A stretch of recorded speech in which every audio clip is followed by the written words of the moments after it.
Jiquinon Jackson is officially in the transfer portal. What does it mean for Utah football? And we're talking about Utah's bowl issues. How can they get back to winning bowls? All that and more on today's Locked On Utes. You are Locked On Utes, your daily podcast on the Utah Utes. Part of the Locked On Podcast Network. Your team every day.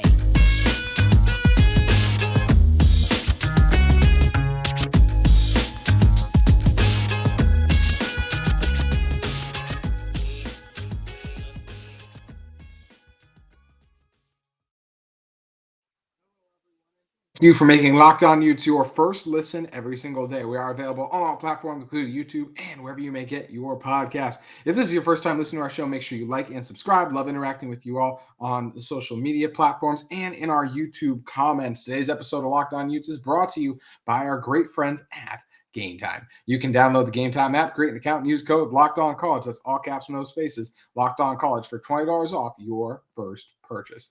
My name is JT Wistrcill, former intern inside the University of Utah Athletic Department. And on today's show, I'm excited to be joined by Austin Eames of FanNation All Utes to talk about the breaking news today that is Jiquinon Jackson officially in the transfer portal. This is a rumor that popped up a few weeks ago since Utah added Idaho transfer running back Anthony Woods. They already had a lot of good running backs. Something felt like, I don't know if all these guys are going to come back. And unfortunately for Utah, it's Jiquinon Jackson, who led them in rushing yards on the season, is going to be departing. This is a huge loss for Utah, not one that I'm like, oh, this takes them out of contending in the Big 12 next year, because they do have quality running backs still here, but definitely sad to see Jiquinon go for what he's meant to this team. And the toughness he displayed this year, battling through the injuries too, was something to marvel at. I was extremely impressed by him. And the last 2 years, it's just been really fun to watch his growth and the transformation. And a huge part of the reason Utah came on so strong in the second half of last year was his emergence at the running back spot. So Utah will definitely miss him, and definitely bummed to see him head to the portal, Austin.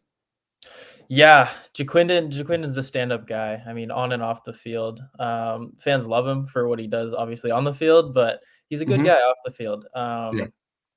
I think he filled in great for Tavion Thomas last year, like you said, in the back half of the season. I think in the first game without Tavion, he had over 100 yards and 3 touchdowns. And obviously, he's been good this season. He's been dealing with that high ankle sprain, obviously. And that's kind of hampered his production a little bit, but still, I mean, almost 800 yards, a handful of touchdowns. What more could you ask from your number one guy?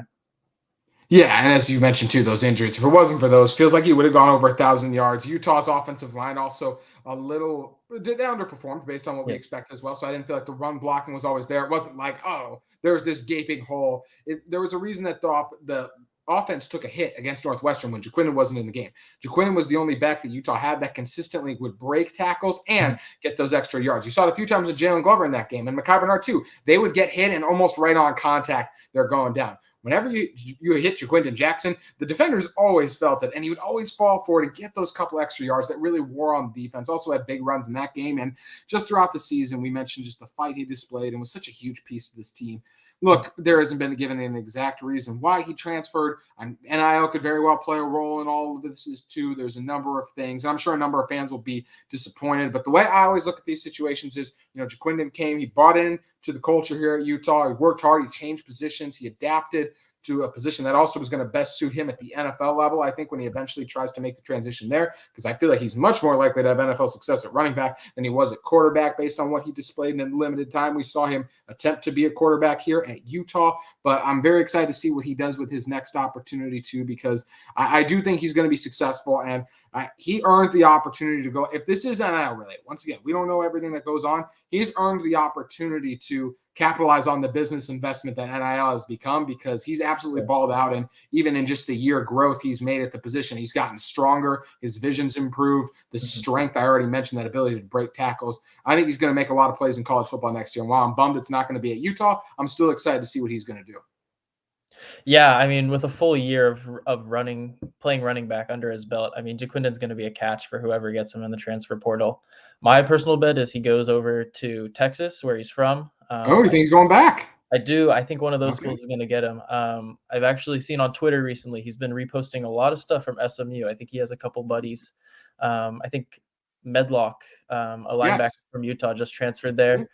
So I think SMU might be a dark horse to land Jiquinon. But yeah, he did everything he was asked of at Utah. He was a guy that came in as a quarterback, switched to running back, obviously took a toll on his body, but I think the Utah fans were really happy to have him, and I mean, I wish him the best on wherever he goes. But it's obviously a shame to lose a guy like that. He is just a semi-truck when he runs. I mean, that guy breaks tackles like nobody's business. Yeah, the one thing that would be interesting. Oh, what were we saying, Austin? Obviously hurts to lose a guy like that. Yeah, the one thing that'll be really interesting if you were to go to a place like SMU, the thing about that would make sense to me is unquestioned number one at SMU. Is he the number one guy at Utah? Yeah, but he's also kind of like 1A, 1B because, on third downs, Mekhi Bernard's coming in. They're still going to rotate in a Jalen Glover. And especially after you had a guy like Anthony Woods coming off a 1,000-yard season in Idaho, you know that he is another guy, too, that's going to factor in and get some carries. So it does make sense. And just sticking with the Utah aspect of this more, as I said off the top of the show, this is definitely a loss for Utah. It's arguably their most significant loss looking at next season. I would maybe argue Devon Vele simply because the depth at running back is much more substantial for Utah than at wide receiver. We just saw that play out in the bowl game in which the team's passing offense was abysmal. Part of that was Bryson. Part of that was scheme. Part of that was blocking. Part of that does fall on the receivers still, in my opinion. But this is still a huge loss for Utah losing Jiquinon. But that loss is a little bit not as bad because you have guys like, once again, Anthony Woods, just over 1,100 yards. Mekhi Bernard, extremely experienced, and yes, had the unfortunate off-the-field injury, but you figure he'll come back healthy and stronger. And I think you look at the version we saw of him in the Florida game, I'm much more excited to see that than what we saw against Northwestern. Had some nice moments, but still a little rusty, I felt. I think the Florida version of Mekhi Bernard is what we're going to see a lot next year. And if Jalen Glover stays too, that's still a nice three-headed running back monster that, look, no one I just listed is Ollie Gordon, who recently announced he's going to be coming back to Oklahoma State, but it's a quality stable of backs for a Utah team that is always going to prioritize their running game over everything else, and Utah has guys who are capable of keeping those first down chains moving. Yeah, and I mean, the one knock on Jiquinon's game is that he wasn't really a threat in the receiving side of things, and I mean, that's a thing Micah Bernard and Jalen Glover do really well. They can catch balls and they can turn them for a big gain. And with those two guys, and then Anthony Woods, as you said, the transfer from Idaho, I think Utah does have a good three-man rotation at running back in 2024. But I would still like to see them try to maybe get that number one guy in the transfer portal in the offseason. I think having that number one guy is a really big deal. And I think the three guys we have are really good, but I don't think one more could hurt one more guy like Jiquinon. Yeah, it's going to be interesting to see. Do they get – I mean, when you have a guy like Mekhi Bernard, who is probably going to be the lead pass catcher, some combination of Woods and Glover, like what kind of a back can you get who's going to be able to compete with those guys? Or, there is DeJon Stanley, there's Mitchell, some of these talented freshmen too. The running back room, it'll be interesting to see how it all shakes out there. And look, you can never have enough talent, so I definitely think Utah will continue to poke around in the running back and just all the transfer portal markets and see what's available. So definitely an interesting situation to watch there, and very curious to see how it works out for Utah, but best of luck to Jiquinon. Definitely a loss for Utah, as we highlighted. And look, we mentioned Jiquinon's final game was in another bowl loss for Utah. They have not won a bowl game since 2017. We're going to talk about this bowl issue that Utah has and has just continued to plague the team over and over, season after season.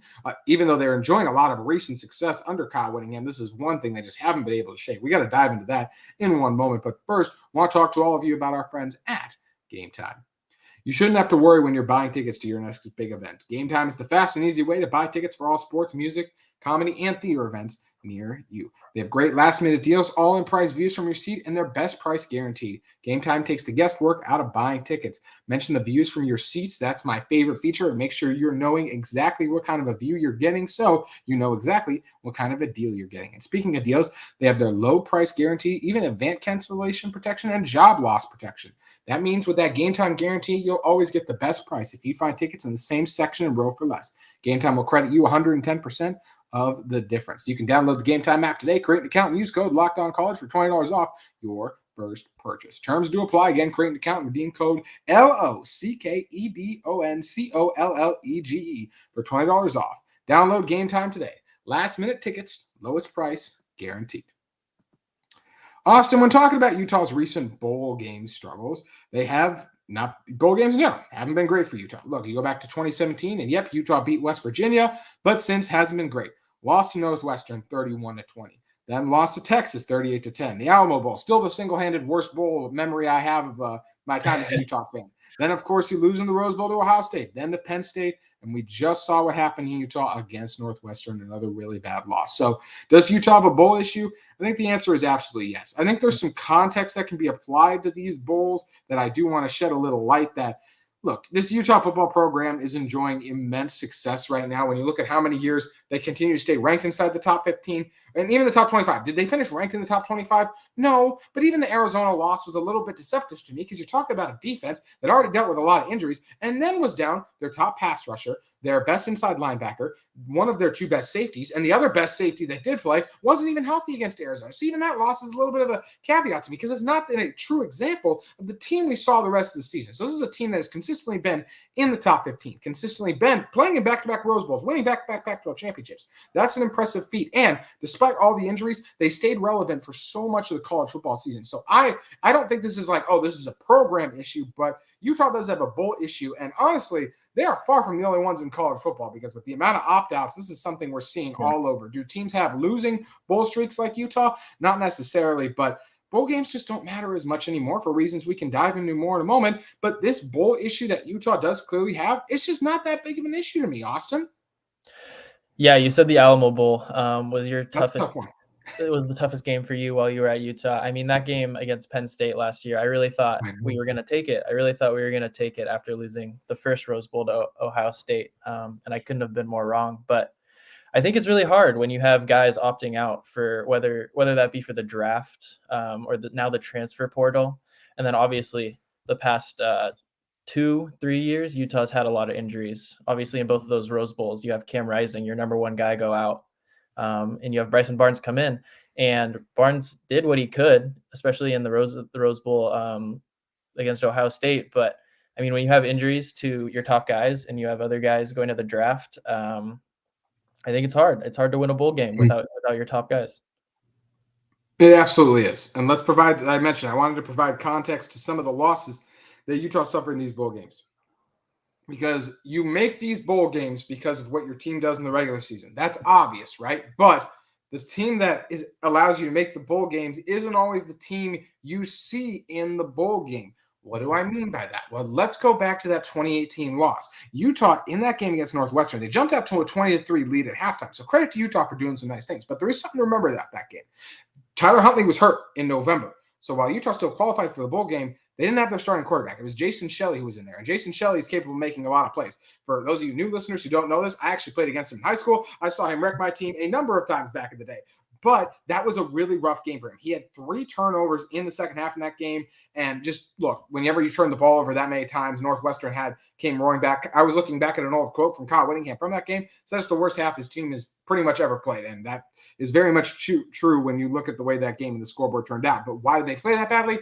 Once again, because they were without their quarterback. And do teams deal with opt-outs? Yes. But once again, when it has to deal with a position as important of quarterback, it absolutely has to matter. So that was 2018. But you can go, hey, JT, what about 2019? The quarterback was there for Utah back with Tyler Huntley coming back. Yes, he was. But there were also 2 other positions that were not present for Utah in that game. Julian Blackman missed the Alamo Bowl, and Jalen Johnson missed the Alamo Bowl. Why is that relevant? Because Texas at the time had Sam Ehlinger, Devin Duvernay, and Colin Johnson. All 3 of those guys would go on to play in the NFL, and all 3 of them were very effective at the collegiate level. Plus, the Alamo Bowl was a Texas home game. It was so close to Austin. It was insane. I was there. It was insane how many Longhorn fans there were in the stadium like that. And yes, I think maybe part of the reason, too, with Utah in that game, I will also say, I think there was definitely a letdown element from everything was on the table for them in the Pac-12 championship game, and it just did not go their way against Oregon at all. So maybe there was an element of that team just, already feeling defeated. So that they let that loss spiral into one. But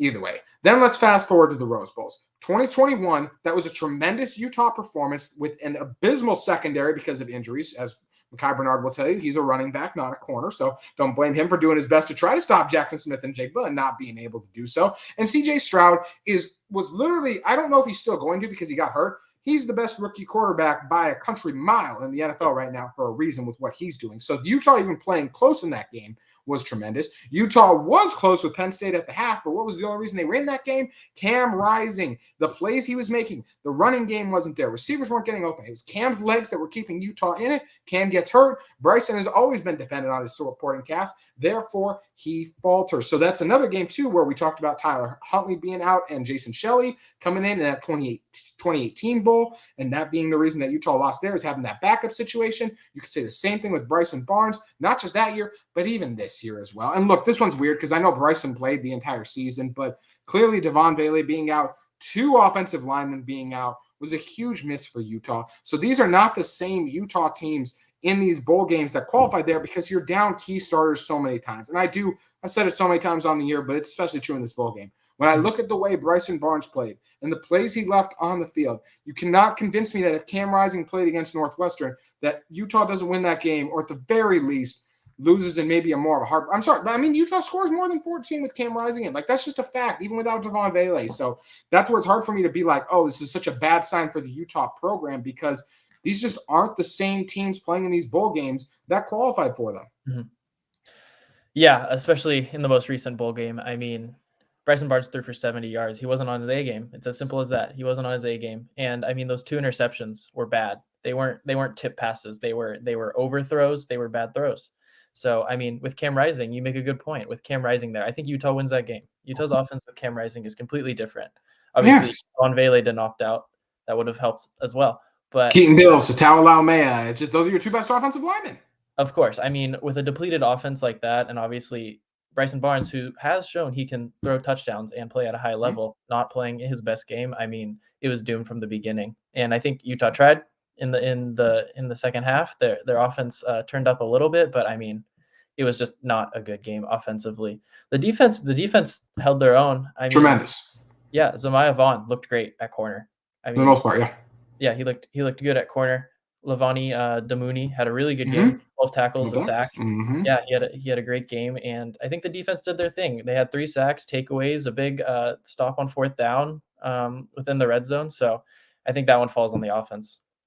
This is college football. Anytime you hold the team under 15 points, you should absolutely win a game with the crazy offensive numbers we see teams throwing up. So I totally agree. I put it on the offense. And so, yes, getting back to the original question I posed, does Utah have a bowl issue? They do right now. But to me, it's just not that big of a deal because they've continually found regular season success outside of this year when they were completely just destroyed by injuries. And I know there's some teams like you get an injury here or there. Like that happened to Utah in past years and they were able to overcome it. This year's injuries, we all know how insane they were. So that's where Utah is a bowl issue, but I'm really not that concerned about it. But I know there are a number of you are. So let's talk about how Utah can bounce back and get on the winning track in a bowl game in 2024. I want to dive into that topic with all of you in a moment. But first, I want to talk to you about our friends at FanDuel Sportsbook. As the weather gets colder, the NFL offers stay hot on FanDuel. Right now, new customers get $150 in bonus bets with any winning $5 moneyline bet. That's $150 if your team wins. If you've been thinking about joining FanDuel, there's no better time to get in on the action. The app is easy to use. There's a wide range of betting options that include the spreads, player props, over-unders, and more. So you can visit FanDuel.com/lockedon and kick off the NFL season. FanDuel, an official partner of the NFL. And look, it's week 16 coming up here. A lot of heated NFL matchups, but there's some great college matchups too, as this coming Monday, we'll have the college football playoff. And as for kind of picks that I'm rolling with right now, Texas-Washington, I think is going to be really fun. I think that Washington team is just continuing to find ways to win. I'm going to roll with Washington as of right now. And as for the other one, Michigan and Alabama, I don't know. There's something about this Michigan team that, as much as it's the crazy Harbaugh stuff, I'm not a big Harbaugh fan. I do think they're a team that's being a little bit counted out when they've built together a really good roster. So I think it's going to be Michigan and Washington that are playing for the national championship. Austin, how do you see the 2 college football semifinal playoff games turning out?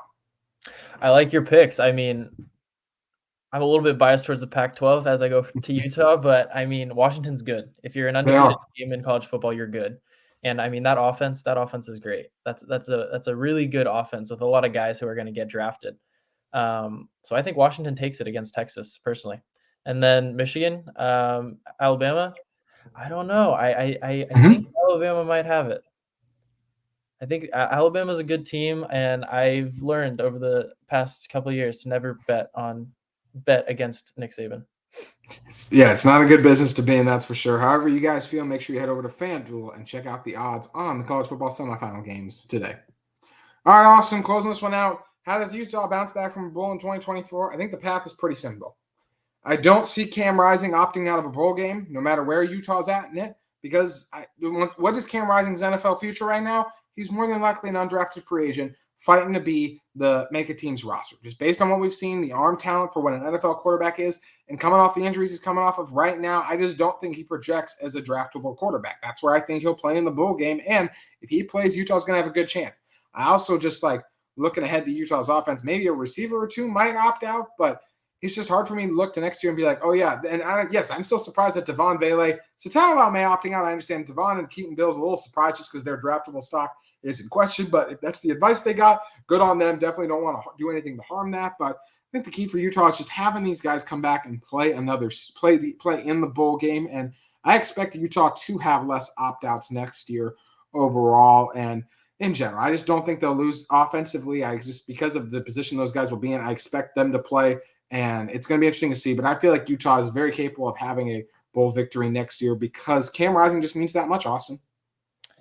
Yeah, I agree. I think having Cam Rising back is big. And I mean, I think in terms of finding bowl game success in 2024, I think it's a one-word answer. I think it's health. I think if you bring a healthy team into the bowl game and you don't have guys opt out into the transfer portal, I think if you bring your team from the regular season, I think Utah has a good chance to win their bowl game next year. I definitely feel that way as well. It's going to be very interesting to see how next season plays out for Utah. But if Cam Rising's back, if a Brant Keithy comes back, which you still have no idea what he's going to do, but a lot of talent on this roster, and I just don't see a ton of guys that are also going to be by this time next year. Oh yeah, he'll go in the top 4 rounds of the draft, which is usually where you see guys opt out. So hopefully those guys play. Hopefully Utah can host a bowl trophy, and hopefully, hey, how about Utah make the CFP, make it with the 12-team format, and then you're playing in those games where no one's going to opt out for sure. So. All fun things to wait and see what happens. And just speaking of just this Utah football team and seeing what happens, Austin, if people want to check out more of your work, where should they head over to? Yeah, I write with FanNation. I write with All Utes. So just head over, look up FanNation All Utes, and you can see my articles. You can see other articles just with everything to do with Utah sports. So yeah, if you want to check that out, FanNation All Utes. Awesome. Appreciate you joining us today. Thank you so much for having me, JT. I appreciate it. That's going to do it for today's edition of Locked On Utes. We will be back with you tomorrow, counting down the top 10 moments in 2023 for Utah athletics. We look forward to seeing you on our final show of 2023.